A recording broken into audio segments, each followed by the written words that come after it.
Welcome to my বাংলার প্রকল্প channel. বাংলার প্রকল্প চ্যানেলে সবাইকে জানাই স্বাগত। আবারও চলে এলাম অনেক দিন পর যুব শক্তি প্রকল্পের নতুন আপডেট নিয়ে। যুব শক্তি প্রকল্পের নতুন আপডেটে কি বলা হয়েছে, কারা কারা এই টাকা পাবে, কবে থেকে এই যুব শক্তি প্রকল্পের ফর্ম ফিল আপ শুরু হবে, সেই বিষয়ে কিন্তু সঠিক আপডেট জানানো হয়েছে। তাই ভিডিওটি সম্পূর্ণ দেখুন। সম্পূর্ণ দেখলে জানতে পারবেন অনেক কিছু আপডেট। তাহলে এবার জেনে নেওয়া যাক কি বলা হয়েছে আজকের এই রিপোর্টে। যুব শক্তি প্রকল্পের নতুন আপডেট। রাজ্যে নতুন সরকার গঠনের পর থেকেই সাধারণ মানুষের মনে বিভিন্ন প্রশ্ন ঘুরপাক খাচ্ছে।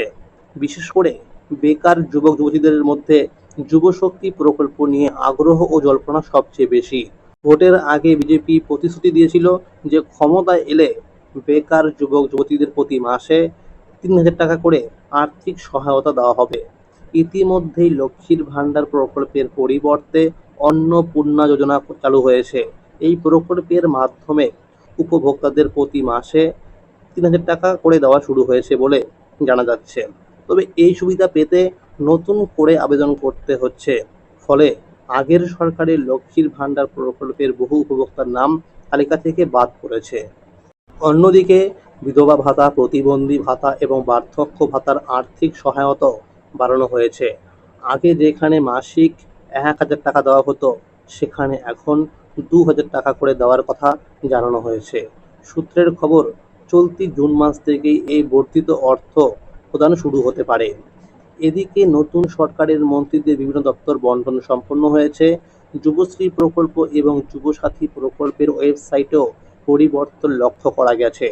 তবে এখনো পর্যন্ত যুবশক্তি প্রকল্প নিয়ে সরকারিভাবে কোনো বিস্তারিত নির্দেশিকা বা বিজ্ঞপ্তি প্রকাশ করা হয়নি।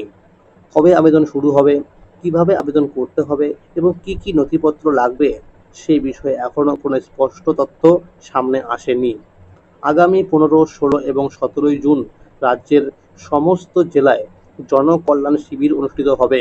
এই শিবিরে রাজ্য ও কেন্দ্র সরকারের বিভিন্ন প্রকল্পের আবেদনপত্র জমা নেওয়া হবে।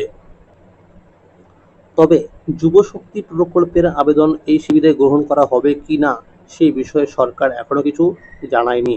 এছাড়া আগামী ২২শে জুন রাজ্য বাজেট পেশ করা হবে। সূত্রের খবর, ওই দিনেই যুব শক্তি প্রকল্প নিয়ে গুরুত্বপূর্ণ ঘোষণা আসতে পারে। আবেদন শুরুর তারিখ, যোগ্যতা, প্রয়োজনীয় নথিপত্র এবং আবেদন পদ্ধতি সম্পর্কে বিস্তারিত তথ্য প্রকাশ করা হতে পারে। শোনা যাচ্ছিল যে বর্তমানে যুবশ্রী প্রকল্পের আওতাভুক্ত উপভোক্তাদের যুবশক্তি প্রকল্পের অন্তর্ভুক্ত করা হতে পারে। তবে এই বিষয়ে এখনো কোনো সরকারি ঘোষণা করা হয়নি। আবার অনেকের ধারণা, এমপ্লয়মেন্ট ব্যাংকে নাম নথিভুক্ত থাকলেই যুবশক্তি প্রকল্পে সুবিধা পাওয়া যাবে, কিন্তু সরকার এই সম্পর্কেও এখনো কোনো স্পষ্ট তথ্য দেয়নি। তবে সূত্রের খবর, খুব শীঘ্রই এই প্রকল্প নিয়ে বিস্তারিত আপডেট প্রকাশ করা হবে। উল্লেখ্য, এই আর্থিক সহায়তা সবাই পাবেন না। যাদের নাম নতুন ভোটার তালিকায় রয়েছে তাদের ক্ষেত্রে কোনো সমস্যা হওয়ার কথা নয়। পাশাপাশি যাদের নাম রয়েছে ট্রাইব্যুনালে এবং যারা সিএ এর জন্য আবেদন করেছেন, তারাও বিভিন্ন সরকারি সুবিধা পাবেন বলে জানানো হয়েছে। এখন সকলের নজর আগামী ২২শে জুনের রাজ্য বাজেটের দিকে। সেদিন যুব শক্তি প্রকল্প নিয়ে গুরুত্বপূর্ণ ঘোষণা আসতে পারে বলে আশা করা হচ্ছে। তাহলে বন্ধুরা, আজকের এই ছিল আপডেট। যুব শক্তি প্রকল্পের কোনো নতুন আপডেট এলে আমি আপনাদের জানিয়ে দেব। যদি এই ভিডিওটি ভালো লেগে থাকে অবশ্যই একটি লাইক করে দেবেন এবং সকলের কাছে শেয়ার করে দেবেন। এবং এই চ্যানেলে নতুন হয়ে থাকলে চ্যানেলটিকে সাবস্ক্রাইব করে পাশে থাকবেন। ধন্যবাদ।